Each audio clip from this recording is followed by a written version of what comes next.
Hey guys, it's me, Plymouth, aka Plymouth Fury Boy 2022.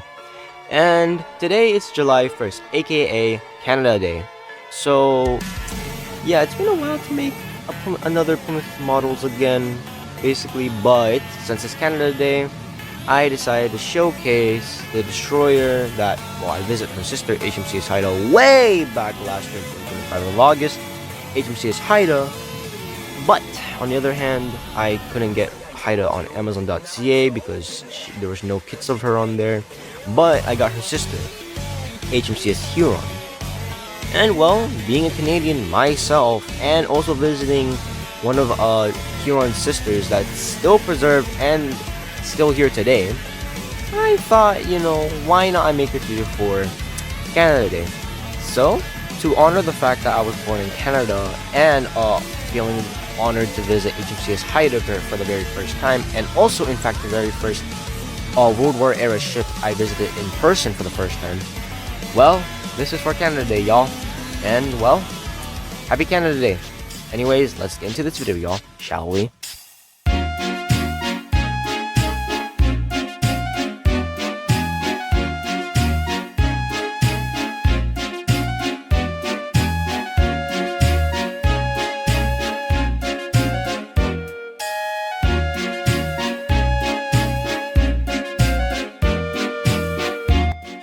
So yeah, it's pretty obvious why I ordered HMCS Huron because one, I'm a Canadian and I visited the only surviving tribal class destroyer HMCS Haida last year. And in fact, originally on Amazon.ca, I was planning to get Mikazuki because I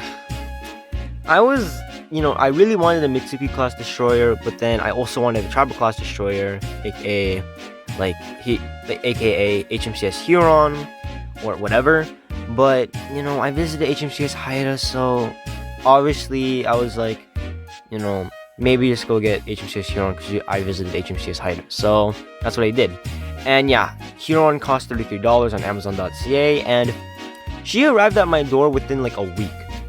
And I started building her on the weekend, and since this was my first time building a destroyer, and due to its sheer size, I thought I was gonna mess up. But then following the instructions and keeping a sharp eye on what part am I supposed to place, it was not that bad. And yes, we'll eventually get to what I used, and if you guys saw my other videos about this, you'll see what I have been using. But anyways, now the building process.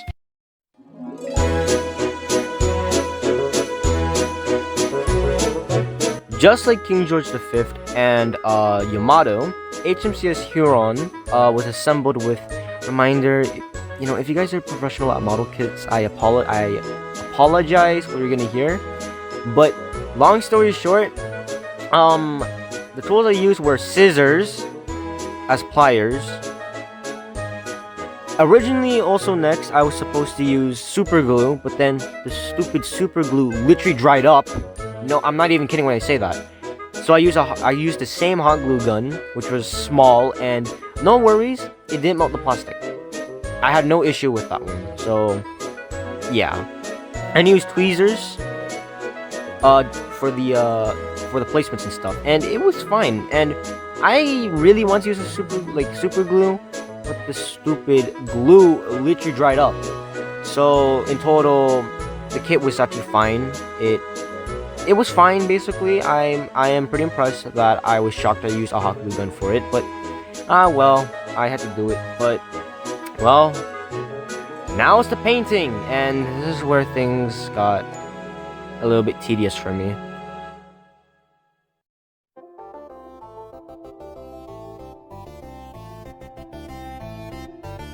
So while painting HMCS Huron, I didn't know what livery I should pick. I don't know if I could pick a real life one where instead the field gray is actually blue, aka her accurate livery. But you see, I didn't know what livery to pick, and plus, the box art had her in like with the blue instead of field gray. But then I obviously knew that the blue would be a thin coat and I had to do multiple coats of paint. So I picked Field Gray. I know that sounds like a lazy move for me, but yeah. And just as my models go, they are not primed. They're just like the tools basically. And yeah, a painful one I'm gonna say here, but the paints I used are not from like, I don't know, like Tamiya or whatever.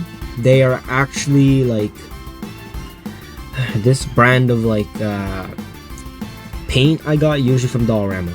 Yeah, those two paints. And I'll show you a photo here, and yeah, these are the colors I use for them. And yeah, I know I have a very messy tray. Yeah, I know, sorry, but yeah, that's how HMCS Huron went. And yeah, having the ship not primed and actually painting over it, and in fact, this is actually the first ship I actually gave a livery that I knew it was gonna be difficult for me. And yeah, I picked that livery from the instructions, and basically I painted over, and I mostly used a toothpick to clear up some messes, because it wasn't primed at all, so I didn't need to complain about it. And originally she had a dark blue deck, but then I hated it so much, so I changed it up to light blue but gray. But yeah, it was fine, and I'm okay with it with the HMCS Huron model, but I don't know yet if I'm gonna give her the decals, but we'll see. So that's my HMCS Huron model now, and yeah, I recently took photos of her, and I paired her up with King True the 5th and Yamato, and obviously I put her right in front of Arc Royal. I mean, she's a destroyer con. What do we expect here? But anyways, yeah, that's my HMCS Huron basically. It took like 3 hours to build. The painting process, it was really new for me because I never expected myself to actually do a livery from the box art and actually do it, and I knew it was going to be difficult, but I managed to tackle that down. But overall, HMCS Huron is good though, and I really wish I picked the accurate blue instead of field gray, but who cares? I mean, I visited the HMCS Haida, so who cares? But anyways, I worked on this video since June, so this is why I was like gone for a while. But anyways, happy Canada Day, and I'll see you on the next one. See ya.